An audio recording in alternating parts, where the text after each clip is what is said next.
नमस्कार, मी ॲडव्होकेट आडकर आज करिअर सक्सेसच्या माध्यमातून आणि या भागातून मी आपल्या पुढं इंजिनिअरिंगला कोणत्या कोणत्या पद्धतीनं आणि कोणत्या मार्गाने जाता येतं या विषयावर विवेचन करणार आहे.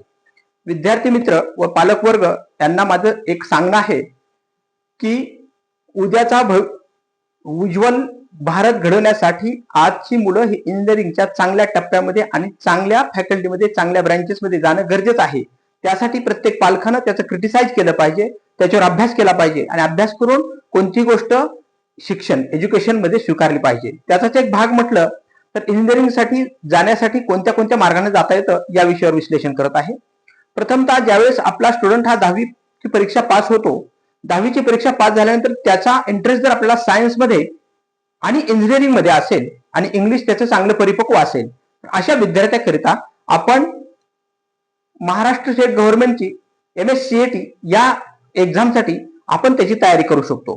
त्याच्यासाठी तो प्रथमतः मॅथमॅटिक्स, केमिस्ट्री आणि फिजिक्स हे विषय त्याने ठेवले पाहिजेत आणि त्या अनुषंगाने त्याची तयारी केली पाहिजे. महाराष्ट्र स्टेट गव्हर्नमेंट MSCATच्या माध्यमातून याची टेस्ट घेते व महाराष्ट्र गव्हर्नमेंट अधिकृत असणारे आणि गव्हर्नमेंट फंडेड असणारे अशा कॉलेजेससाठी ऍडमिशन दिले जातं. त्यामधील कॉलेजेस पाहता COEP पुणे, यामध्ये ज्या ऍस्पिरंटसाठी ज्या विद्यार्थ्याला जास्तीत जास्त मार्क मिळतात असा विद्यार्थी COEPच्या चांगल्या ब्रांच करता ऍडमिशन घेऊ शकतो.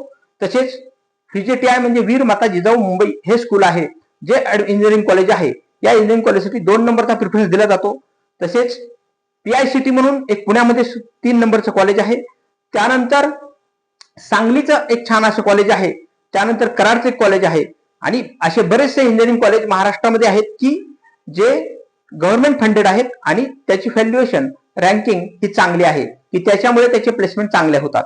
तसेच अदर दॅन गव्हर्नमेंट असणारे प्रायव्हेट कॉलेज सुद्धा असे छान आहेत की उदाहरण द्यायचं म्हटलं तर त्यामध्ये आपले CIT आहे, MIT आहे, अशा प्रकारचे कॉलेजेस आहेत. याच्या माध्यमातून आपल्याला ऍडमिशन घेता येतं. दुसरा मार्ग पाहायचा म्हटलं तर आपण नॅशनल NTA जी एक्झाम कंडक्ट करते त्याच्यासाठी जॉईंट एंट्रन्स टेस्ट घेतली जाते, म्हणजे आपण त्याला GE म्हणतो. GE तयारी करायची असेल तर 11वी पासून किंवा 9वी पासून विद्यार्थ्याने त्याचं फाउंडेशन चांगलं केलेलं पाहिजे. तो फाउंडेशन करत असताना त्याचं मॅथमॅटिक्स आणि सायन्स अगदी छान अशा प्रकारे त्याचे प्रिपरेशन झालं पाहिजे. त्याची कन्सेप्च्युअल कॅपॅसिटी अत्यंत छान असली पाहिजे. असा विद्यार्थी GE एंट्रन्स देऊ शकतो.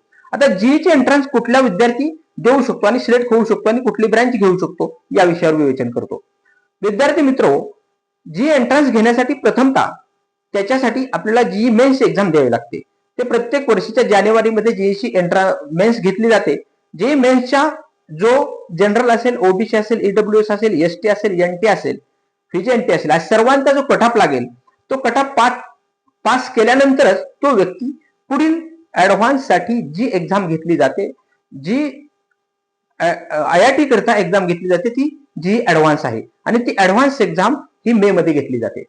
हे मेन्स एक्झाम ही जानेवारीमध्ये एक असते आणि एप्रिलमध्ये एक असते. 2 प्रकारचे टप्पे दिले जातात आणि या 2 टप्प्यातून ज्यावेळेस एंट्रन्स एक्झाम दिली जाते व तो ऍडव्हान्ससाठी सिलेक्ट केला जातो त्यावेळेस त्याला ऍडव्हान्सला ऍडमिशन मिळतं आणि ऍडव्हान्स ज्यावेळेस परीक्षा दिली जाते, ऍडव्हान्सच्या ऍडमिशन एक्झाम मधून जे मुलं सिलेक्ट होतात त्यांच्यासाठी IIT Indian institute of technology यामध्ये ऍडमिशन घेतलं जातं.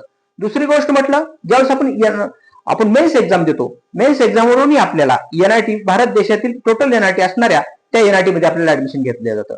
अशा IIT असणाऱ्यांची संख्या भारत देशामध्ये 23 असून NITची संख्या माझ्या माहितीप्रमाणे अप्रॉक्सिमेटली 23च्या दरम्यान आहे आणि अशी संख्या असल्यामुळे यामध्ये गव्हर्नमेंट सीट अलॉट केले जातात. तसेच IITची कॉलेजेस भारत देशामध्ये अत्यंत छान आणि अत्यंत उत्कृष्ट असे प्लेसमेंट होणार आहेत. त्यानंतर गव्हर्नमेंट फंडेड असणारे गव्हर्नमेंट कॉलेजेस आहेत, या कॉलेजेस आपल्याला ऍडमिशन घेता येतं. याचा अभ्यास अप्रॉक्सिमेटली केला तर 63,000च्या दरम्यान पहिले सीट्स होते. तर आता कालच्या परवाच्या यावर्षी 2026-27च्या अकॅडमिक इयरमध्ये हेच कॉलेजेसची संख्या 67,000 झालेली आहे. त्यामुळे 4 ते 4,500 पावणे 5,000 अशी सीट वाढलेली आहेत. त्यामुळे इथून पुढे जे जेईचे ऍस्पिरंट असतील अशा विद्यार्थ्यांचा सुसंधी लाभ झालेला आहे आणि याचा उपयोग प्रत्येक विद्यार्थ्यानं करून घेण्याची गरज आहे. कारण इंजिनिअरिंग कॉलेजमध्ये जे कॉम्पिटिशन वाढत आहे आणि आपण उद्याचा भारत भविष्य बनवण्यासाठी भारत सरकार हे चांगल्या प्रकारे आज आपल्याला प्रमोट करताना दिसत आहे. IITची कॉलेज वाढवण्याची संख्या आहे पुढील चिन्ह दिसत आहेत याचा अभ्यास करून सर्व जे ऍस्पिरंटनी चांगल्या प्रकारे तयारी करून उद्याची जे ऍडव्हान्स जे मेन्स जे ऍडव्हान्स अशा प्रकारे क्रॅक करून IIT मध्ये ऍडमिशन घेणं गरजेचं आहे एवढंच या माध्यमातून सांगतो. दुसरी गोष्ट आपण प्रथमतः पाहिलं MSCET म्हणजे गव्हर्नमेंट ऑफ स्टेट महाराष्ट्र याच्या मार्फत आपल्याला इंजिनिअरिंग कॉलेज ऍडमिशन घेतलं जातं. दुसरी गोष्ट जॉईंट एंट्रन्स टेस्ट म्हणजे जी NTA नॅशनल टॅलेंट एजन्सी ही जी यावेळेस एक्झाम घेते आणि त्याच्यातून IIT ला ऍडमिशन घेतलं जातं. तिसरा मार्ग म्हटला तर आपल्याला 10वी नंतर पॉलिटेक्निक कॉलेज घेतलं पॉलिटेक्निकला ऍडमिशन घेता येतं आणि त्या पॉलिटेक्निक हा डिप्लोमा इंजिनिअरिंगचा आहे आणि या डिप्लोमामध्ये 3 वर्षाचा डिप्लोमा केल्यानंतर आपल्याला सेकंड इयरला इंजिनिअरिंगला ऍडमिशन मिळलं जातं म्हणजे त्याला BE करता ऍडमिशन मिळलं जातं. त्या मार्गाने आपल्याला इंजिनिअरिंग कंप्लीट करता येतं. हे तिन्ही मार्ग आपल्याला चांगल्या प्रकारे इंजिनिअरिंग कंप्लीट करण्यासाठी उपलब्ध आहेत.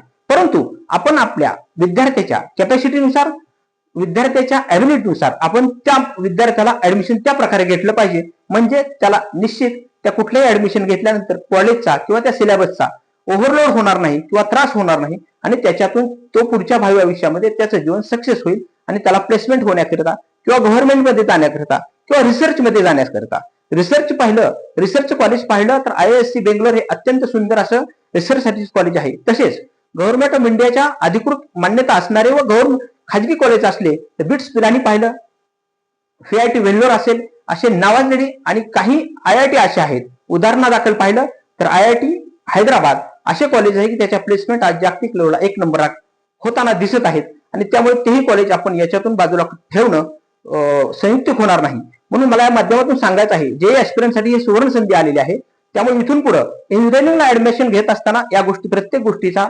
प्रत्येक मार्गाचा प्रत्येक वेचा चांगल्या प्रकारे परीक्षण करून अभ्यास करायला पाहिजे व त्याकरिता ऍडमिशन घेतलं पाहिजे.